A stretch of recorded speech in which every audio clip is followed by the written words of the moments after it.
Good evening. My name is Odie Hawkins, as some of you may already know.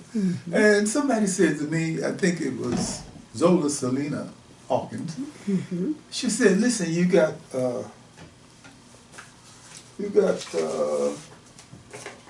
30-some novels, 30-some novels published out there. And, I was talking to my girlfriend about this, about you, and she said, well, I never heard of him. I never read any of his books. And you said, well, you should, because, a couple of them are pretty good. Yes. And that's what she said. And then you came to me and you said, hey, why doesn't my girlfriend know much more about you? So I don't know.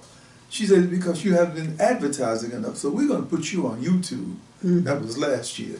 So here I am in my second year of Zola Salena-inspired provocation to read something that would be of interest to prospective readers.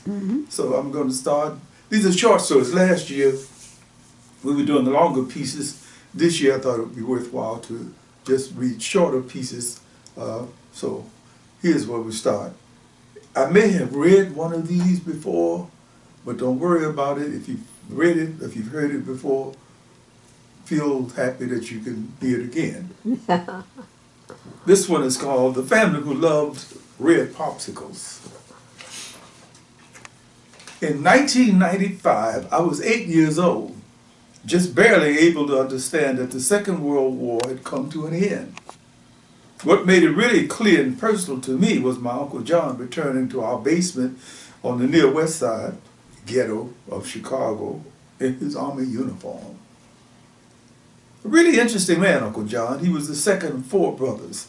My daddy, the youngest, was called Honey, and he was a year into a 5-year sentence just as Uncle John was returning to the scene. More about Daddy later. One of the things I noticed about Uncle John right off the bat was his way, his ability to blend in and at the same time retain his own individuality. He spent the first month of his return down at Aint Mary's basement, all the rest of us, sitting around the pot-bellied coal stove, talking and listening. More listening than talking, I noticed. I sat on the fringe of the family circle paying close attention to my uncle's words. North Africa, Italy, Italians, Germans, Africans. Aside from these exotic words, Uncle John had returned with a lot of money. He explained, we played a lot of poker in our off time, and most of the fellas didn't know how to play poker as well as I did. One day, about a week before he left our basement to go live in a nice room on the south side, a porch window view with his girlfriend Henrietta, he said to me, sort of joking, I'm going to let you buy something to eat today. Think you can do it? Oh, yeah. At 8, I could do anything. I thought at that time I could do anything. Go to the grocery store, piece of cake. I think Aint Mary would have said something, objected to me going to get something to eat, but Uncle John was a favorite brother, and I had obviously become his favorite nephew. I felt privileged. No one around the all-purpose table said a word as I unpacked these red popsicles onto the large platter. Aint Mary's usual Thanksgiving turkey platter. $10 worth. 10-cent popsicles. Lots of popsicles. That's a lot of popsicles. Here's your change, Uncle. He had given me a 20.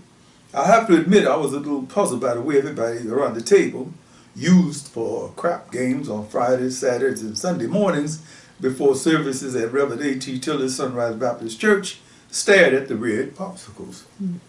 I had started to get a variety of flavors, banana, lime, grape. But after careful consideration, I decided on cherry red.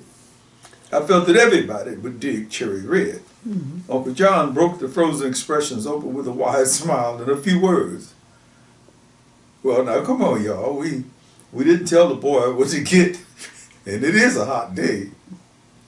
Uncle John had splayed his blessings on me. There was nothing anybody could do. He was the power. Everybody got a popsicle, beginning to drip a little bit. A couple of the grown-ups made funny faces, but nobody refused to eat a popsicle. I eat too. Mm-hmm.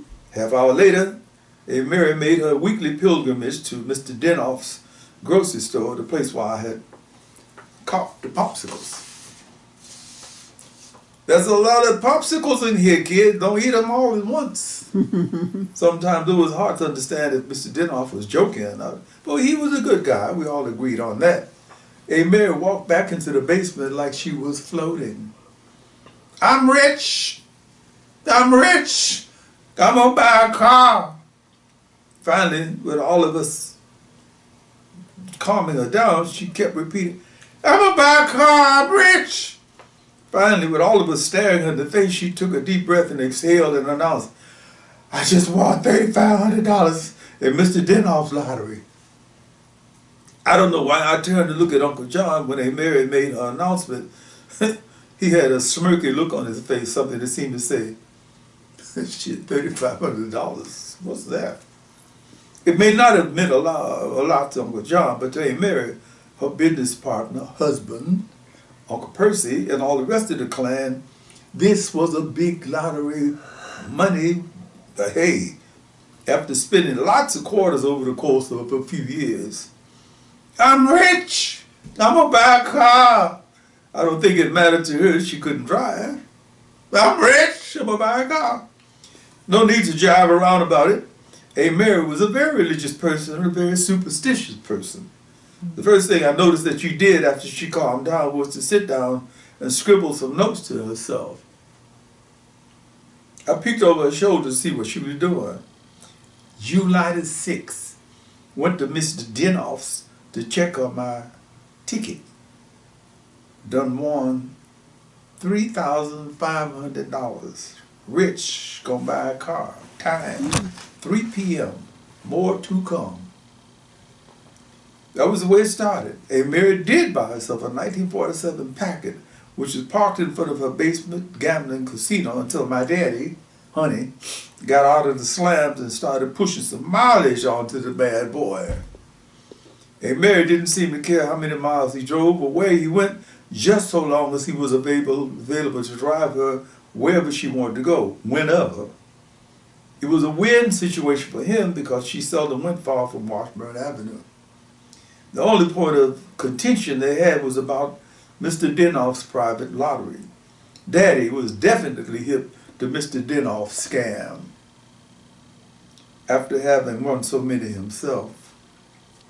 Look, this man may be collecting 25 grand from y'all every year, and then he pays out 3,500 every now and then. That's a scam. Daddy even had the nerve to mock the rituals Aint Mary had set up to help her win again. She wanted to have one of us, the same age I was when I copped the red popsicles, go buy $10 worth of red popsicle on July the 6th at around 3 p.m.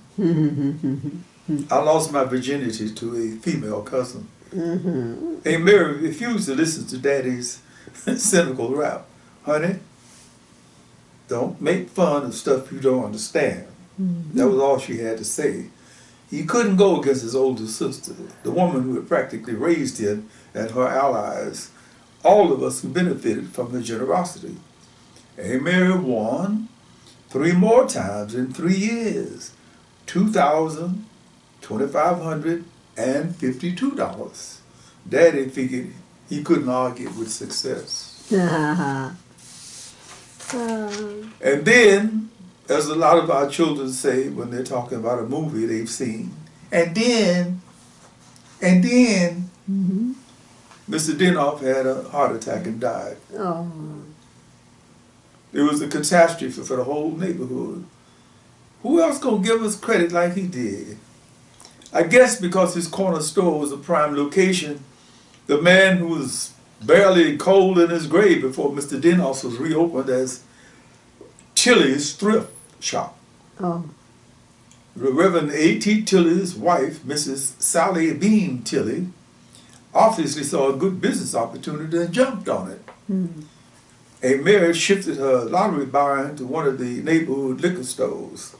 But so far as I know, she never won another dime, despite following her rituals.